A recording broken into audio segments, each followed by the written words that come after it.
Hey folks, Fernando doing another video for the More Survivalist. I want to share a couple tips regarding civil unrest, rioting, looting, that sort of thing, where you have a mass of people behaving violently, and that's definitely something you'd like to avoid.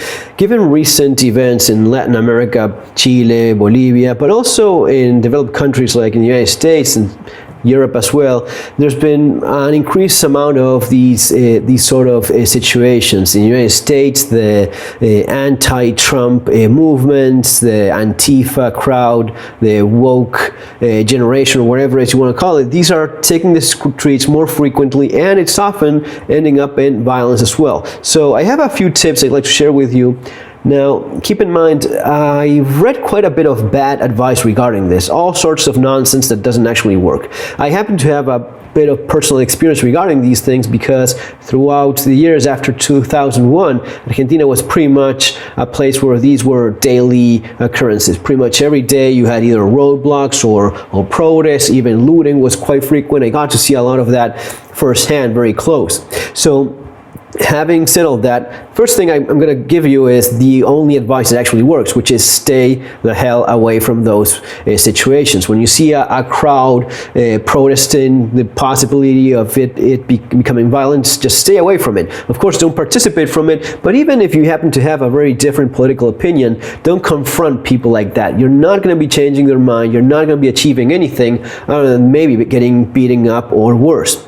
If you're in a vehicle, by all means, stay in the car, keep on moving slowly, don't get out of the vehicle. Even if someone is sitting, you're very angry, you want to get out because they're damaging your property, no, stay in your vehicle, keep moving slowly, get the hell out of there.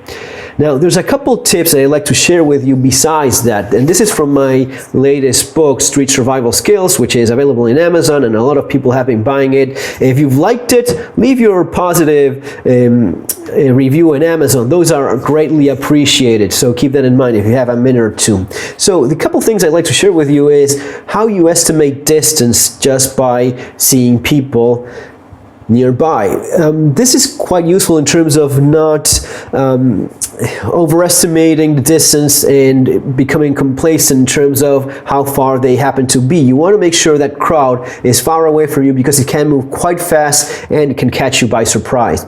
Now, this is something that I got from I think it was a Civil War manual that said a couple of tips on how to estimate that distance. If you are 30 yards away, you can see the white on the eyes of people. 80 yards away, you can distinctly see those two eyes. 100 yards, you're going to be seeing a lot of detail in the clothing, the equipment, in the case, the firearm that the person is carrying. All of that at 100 yards is quite visible. So if you're able to see that, you're maybe a little bit too close. You want to put a bit more distance. 150 yards, 200 yards, you can still see movement independently. You can still see probably the color of the person's face. 300 yards, you can still see some of that movement in the arms and legs. That's more of a respectable distance. Now, this is quite easy to remember. At about 400 yards, at 400 yards, the head becomes like a little dot. That's kind of the distance you want to keep from a crowd that could potentially become violent. 600 yards, now you're talking about a person looking like a little dash or wedge. Of course, this is all taking into account that is in perfect climatic and light conditions with a perfect sight picture and perfect eyes as well. Another tip to keep in mind is how you estimate the crowd, and this can be useful for a couple of reasons. How many people are out there gives you an idea of how bad the situation could potentially be. It also helps you estimate how much law enforcement personnel is needed so as to take control of that if it becomes a violent situation.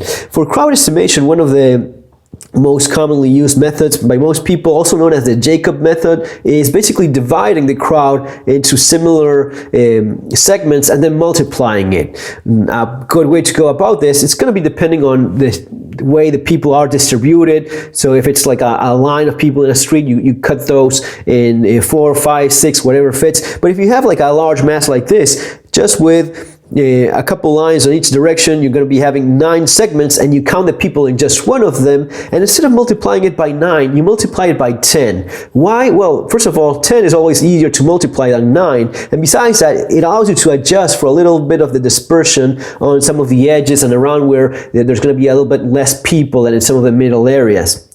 That's going to be giving you an approximate idea. That's actually quite close to how many people you have. Then there's another method called the static crowd density method, which basically what you do is see how close together people are. So for example, maximum capacity would be 5 people per square meter or square yard. You know, it's not that big of a difference. But that means that it's going to be people like shoulder to shoulder, maximum capacity. Imagine a full crowded bus or subway, something where people are just one against the other. That's going to be 5 per square meter. A little bit less than that is going to be 2 per square meter. That's when you have a little bit less of a crowded place. When that happens, people tend to move so as to be away from one another in a somewhat symmetric manner. So in that kind of crowd, when you see that there's like an entire person of empty space between one person and the next, that's going to be 2 per square meter. Now, you also want to have an idea of how much area it is that you're talking about. And for that, you can use the buildings in the area. It's going to be about 3 meters, 3 yards, give or take, per floor. So counting those, you know how much distance you have between buildings, and in the other direction, you multiply those, you get the area, and that gives you an idea of how much people you have. Once you have that, it's a good idea to see how much law enforcement is in the area. In general, if you have peaceful family gathering, like a fair or something like that, where there's families, children involved, usually for that, the estimation is that for one officer for 500 people, it's going to be enough. Also gives you an indication that it's estimated that in a normal crowd of people that are not out there to cause any kind of trouble, it's going to be a rare event that out of 500 people, one requires assistance or it has a little bit of a disruptive behavior. Now, if you're talking about a concert, something where there's younger people, maybe drugs, maybe alcohol involved, in that case, you're going to be looking at 1 per 100 people. So 1 law enforcement officer, 1 security personnel per 100. If it's a demonstration, if it's going to be a protest, the possibility of it getting out of hand is much larger. In that case, you can be talking up to 1 officer per 20 people in the crowd. So that's a lot more police. Now, knowing those things, knowing how much people you have in the crowd, knowing how much people you have if on the side of law enforcement gives you an estimate of, are they going to be able to control this crowd if it gets out of hand? And that's information that you could put to good use. Guys, I hope you like this little video. Keep in mind the book if you haven't got it already, Street Survival Skills, and see you on the next one. Have an awesome day.